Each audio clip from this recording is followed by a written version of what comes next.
क्या ये वही भारतवर्ष है जहाँ बेटी को देवी के रूप में पूजा जाता है, जहाँ द्रौपदी की गरिमा को बनाए रखने के लिए श्री कृष्ण चीर पर चीर बढ़ाते जाते हैं और दुष्ट दुर्योधन दुशासन हाथ मलते रह जाते हैं, जहाँ सीता मर्यादा पुरुषोत्तम श्री राम का अभिमान बन लंका के राजा रावण का अहम और राज्य दोनों नाश करवाते हैं, जहाँ राधा कान्हा का सम्मान कहलाती हैं।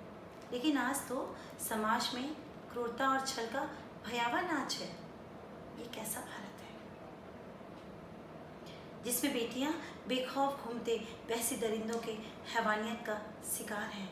आखिर कब तक नारीत्व की गरिमा को रौंदते रहेंगे समाज के ये भेड़िए जो हैवानियत की सभी हदों को पार करते हुए कभी अकेले तो कभी सामूहिक रूप में अपनी दरिंदगी का खाका बनाते हैं, मासूमों को नोचते घाव देते हैं, जुबान काट लेते हैं, जला देते हैं, जिस्म की हड्डियों को भी तोड़ मरोड़ देते हैं।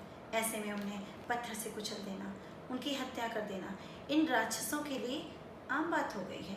न्याय मिलते मिलते बरसों गुजर जाते हैं और जाने कितने ही हादसे तो फाइलों में दब के रह जाते हैं। ये कैसा इंसाफ है जहाँ नारित्व को हर पल आहत किया जा रहा है। इन दरिंदों की हौसला अफजाई में देश की लचर कानून व्यवस्था भी शामिल है। अब तो इस घोर अन्याय के प्रति बिल्कुल बचाना ही होगा। आखिर ऐसा कब तक होता रहेगा? ये प्रश्न सदा हमारे दिलों को झंझोड़ता रहेगा। घर अब भी न जागे और ना संभले तो इस देश को बेटी देने में माँ बाप तो क्या, भगवान भी घबराएंगे। अब यूँ खामोश मत रहो मेरे देश के लोगों, बहुत हुआ। अब और कब तक माँ बहन बेटी पत्नी की अस्मत को तार तार करते रहेंगे ये दरिंदे, और हर माँ बाप हर पल हर क्षण भय और दहशत के साए में अपने जिगर के टुकड़ों को पालते रहेंगे। जिस मासूम पे ये अत्याचार हुआ उसके बारे में ये मत पूछो कि वो बेटी कौन थी, किसकी थी। काट दो उंगलियां जो उन पर उठी थी, नोच लो वो गंदी नजरें, कर दो उनके टुकड़े हजार। क्यों हो झिझक डर अब माँ बहन बेटी और पत्नी की आंखों में? जिन आंखों और हाथों से मासूमों की इज्जत का करते हैं ये अपमान, उन आंखों हाथों और सारे जिस्मों को गर्म सलाखों से कर दो आर पार। यही है देश की बेटियों की दर्द भरी चित्कार का जवाब। आज नारी चाहे कितनी भी खुद में संबल बन जाए, पर इन दरिंदों के आगे वो हालातों से बेबस होती है। हाँ, ये कैसी विडंबना है भारतवर्ष की, ये कैसा सम्मान और विकास है देश का और नारीत्व की गरिमा का, जहाँ हर पल उसे अपने अस्मत के खोने का डर है।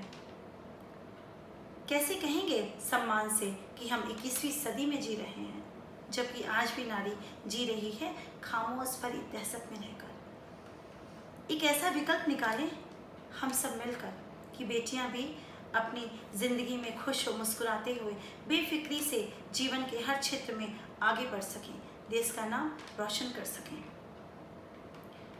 आज फिर चारों तरफ ये आग फैली है, हर उस माँ बाप के दिलों में धधक रही है जिनके आंगन में बेटियां फूलों से खिली हैं। अब और बेटियों को ये दरिंदगी नहीं सहनी होगी।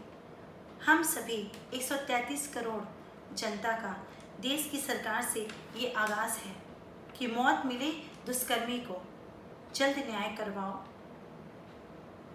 तारीख ना कोई सुनवाई हो, ना इनकी अगुवाई हो, समाज के इन वैसी दरिंदों को फौरन फांसी लगवाओ। ऐसा ही एक सख्त कानून भारतीय संविधान में लाओ ताकि ऐसे घिनौने और भयानक कार्य को सोचने भर से ही इन भेड़ियों की रूह कांप जाए और अपना देश फिर से त्रेता द्वापर युग की याद दिलाए, जहाँ पर नारी वंदनीय कहलाए और भारत माँ के चेहरे पर फिर पहले सी सशक्त गरिमा में मुस्कान उभर आए। जय हिंद, जय भारत।